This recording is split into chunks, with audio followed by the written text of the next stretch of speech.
ایک بزرگ نے خواب دیکھا کہ قبریں پھٹ گئی ہیں اور لوگ باہر نکل آئے ہیں اور نیچے جھک جھک کر کوئی چیز اکٹھی کر رہے ہیں۔ ایک آدمی بڑا بے فکر ہو کر درخت سے ٹیک لگا کر بیٹھ گیا۔ وہ بزرگ اس شخص کے پاس آ کر پوچھتے ہیں کہ دوسرے لوگ کیا چن رہے ہیں اور آپ کیوں اس طرح بے فکر بیٹھے ہیں؟ اس شخص نے بتایا کہ ہم سب مسلمان ہیں اور یہ لوگ اپنے عزیزوں کی طرف سے بھیجے جانے والے ثواب کو اکٹھا کر رہے ہیں۔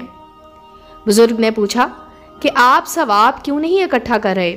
اس نے بتایا کہ میرا بیٹا حافظ قرآن ہے، وہ روزانہ ایک قرآن ختم کر کے مجھے ایصال ثواب کر دیتا ہے، تو مجھے اس طرح پرچون کی ضرورت نہیں، میرا تو تھوک کا کام ہے۔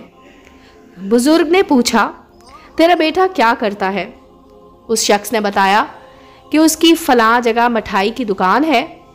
وہ بزرگ خواب سے بیدار ہوئے تو مقررہ جگہ جو خواب میں بتائی گئی تھی مٹھائی کی دکان پر چلے گئے تو دیکھا کہ ایک خوبصورت نوجوان بیٹھا ہے، وہ کام بھی کر رہا ہے اور اس کے ہونٹ بھی حرکت کر رہے ہیں۔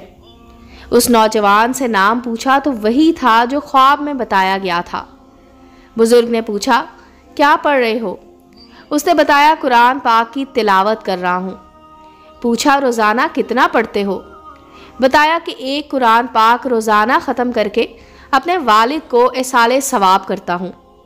پوچھا اتنی مشقت کیوں اٹھاتے ہو؟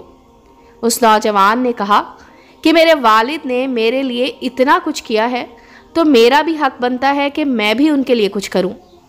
امید ہے دوستو سٹوری اچھی لگی ہوگی۔ چینل کو لائک اور سبسکرائب کریں اور بیل آئیکن کا بٹن دبانا مت بھولیں تاکہ ہر نئے آنے والی سٹوری کا نوٹیفیکیشن آپ کو مل سکے۔